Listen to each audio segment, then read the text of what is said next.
Alongside Royce Young, I am Paris Lawson. Game one of the first round officially behind us, and the Thunder now 1-0 in this series against the Phoenix Suns with a very dominant win. And to be exact, the fourth largest playoff win in OKC history, a 35-point win. And Royce, I don't know what your massive takeaways on this were, but I thought the Thunder won this game by winning the possession battle in this one. And that's been the story of this team for multiple seasons, Paris. Yeah. And really, we've kind of seen this story before with the Thunder in postseason basketball. There's a lot of areas I'm sure that Coach Mark and the staff are going to want to clean up. The players themselves, not the most efficient offensive game. But one thing that we know about postseason basketball, really postseason sports all over, is when you play defense, you can be effective. And this Thunder team came out with a defensive energy and intensity. That is the calling card of this team. And they've just been so good about the defensive end, and that's what really carried the day in this game one. Yeah, the defensive pressure really from both teams was on full display. The Thunder just winning that by a significant margin. 34-2 in points off turnovers in this game here today. All right, let's get you over to the press room so you can hear from Thunder head coach Mark Hero at this point. Time to turn the page because, to his point, the Thunder has a lot of familiarity with this team. They played 5 times in the regular season and was the most recent regular season matchup. So this has been a quick turnaround for the Phoenix Suns after they played in the play-in tournament, and now they're going to get some rest, and they're definitely going to be a hungry team and well-rested on Wednesday. Yeah, that was a big takeaway from Coach Mark there is that, with the Suns having their quick turnaround. Now there's the 2 days off. There's a lot of things that can change. You always got to win the days in between. That's been a theme of this Thunder team throughout every postseason series, is about improving throughout the series. You want to become a better team between games 1 and 2, and as you carry on. But a big thing that Coach Mark said was what we were talking about too. The defense was critical in this game. The Thunder didn't shoot the ball well. A lot of things to clean up and be better at, but that defensive mentality is always going to be important as you transition into game 2 and further in this series. Yeah, if you're not going to shoot the ball well, you can always rely on your defense, and the Thunder's defense has been top of the league all season long, showing up huge in this matchup here against the Phoenix Suns in game 1 of the first round. Great. I mean, obviously we have the best fans in the league, so walking out here was pretty exciting. But it was a great game overall. I think we did what we were supposed to do, and now we're focused on game 2.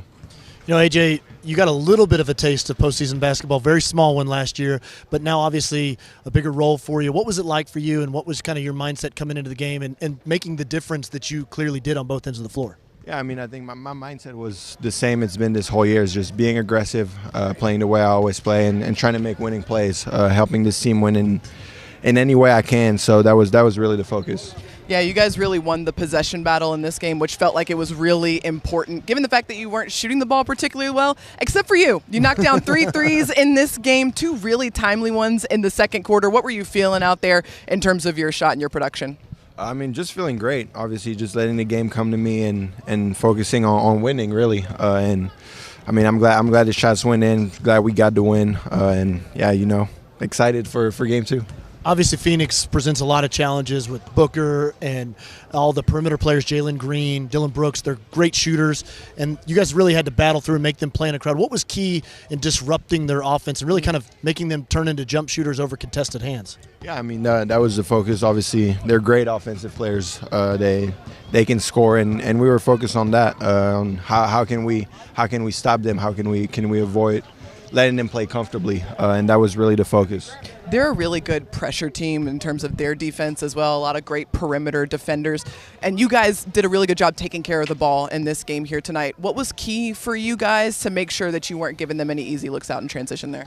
Yeah, I mean, I think being strong with the ball. It's a physical team, and they're always in the gaps. They try to go for steals, so you got to be strong with the ball and take care of it. And I think our ball movement was great, and we were physical too, so that was important.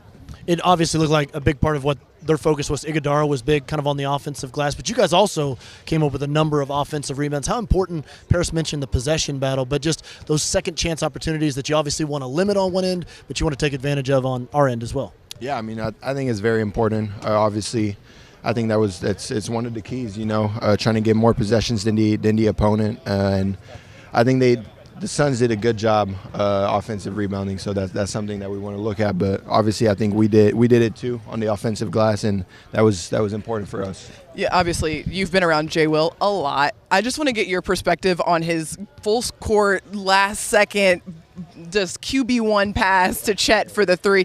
I know you've seen that before, but what did you think of that possession? He's QB1. He's QB1. He knows how to throw those and get him on target. So glad he did it today. One thing I wanted to ask you, AJ, is, for somebody like Dub, who obviously has had kind of a disjointed season trying to find his rhythm, and he came in and made a huge impact, but also the minutes that you played together with him, how much has that chemistry built between you two guys, being able to play more minutes on the floor, kind of as, going back and forth between ball handling and creating? Yeah, it's huge. I mean, I love playing with Dub. I'm glad we got him back here healthy, but it's always fun to play with a lot of pace and kind of, having two ball handlers. He can bring the ball up, I can bring the ball up, and we can both create, and it's always fun.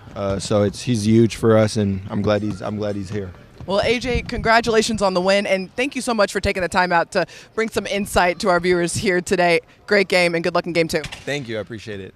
All right. We're great from hearing from AJ, a great Thunder guard. Let's send it over to another great Thunder guard who is at the podium right now, Shai Gilgeous-Alexander. You want to, knock down the open rhythm looks that you're able to generate, but some nights it just doesn't go in, and statistically you shouldn't make. But one thing that you can really control is your energy, your effort, your togetherness. I love that Shai pointed that out, the togetherness of the group. There were so many defensive possessions, Paris, where you could see that it wasn't even verbal communication. It was the unverbal communication where they were switching, they were dialed in, they were helping one another. There was a play early in the second half where J-Dub went for a steal, didn't get it, and it looked like, oh man, the Suns are going to have an advantage here to play. Instead, Cason Wallace was right there to pick up Dub. And so those sorts of things you can control, and that's what the Thunder really leaned on throughout this game. It also speaks to the depth of the Thunder's defensive arsenal, that they have a lot of guys who are elite on-ball players and defenders. And for this group to have that is an advantage that they have used in this game and all season long, on full display in this matchup against the Suns here today. All right, let's get you back over to the press room so you can hear from Chet Holmgren and from Chet Holmgren as well, because those two guys, great games in this one, and Chet in particular, his activity early on in this game, 10 points in the first quarter, 6 boards, I believe, as well, and a couple of blocks. I mean, so much activity from him. Just looked decisive, smooth. So many of the things that we've seen from Chet all season long, Paris, just the improvement that he made. I love the way that Shai talked about it, and it's really just the mindset of Chet, is that the player you saw from Chet Holmgren today is the worst version of him that he's going to be, because his mindset is to be better, not just tomorrow, but obviously in Game 2. And I love that he also pointed out, there's a lot of talk about J. Will and his arm and the throw that he made.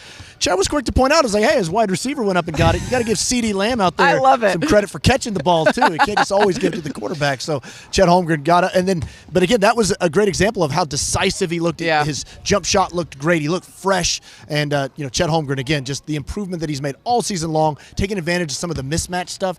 Phoenix tried to cross-match on him a number of times. Anytime he got Booker or one of those smaller players on him, Chet was decisive, going right at him in the mid-post. I love seeing that from Chet. Yeah, great stuff from him. And I love what he talked about, too, about how important it is to set a tone, especially in a series like this where it's multiple games. But in general, the Thunder just wants to be a team that comes out and throws the first punch, sets a tone from the outset. That's going to help you down the road. No question about it. And then, but again, Chet was quick to say, Paris, that, it doesn't matter if you win this game by 1 point or 30 points or whatever it is, you go up 1-0 in the series, and that's the point of it. But, you do want to come out. Phoenix talked a lot about it coming into this game, that, they wanted to come into Oklahoma City. Every road team thinks about stealing one of these two games. A lot of times Game 1 is kind of the one where you're most vulnerable to it. Thunder have been off for a week. Maybe even though Phoenix was on shorter rest, they're also a little bit more in rhythm, and the Thunder did a great job of absorbing any of that and really snuffing that out as the game went along and taking control of it early. But again, you got to flip the page. You got to get ready for Game 2. The road team's always looking to steal one of the two.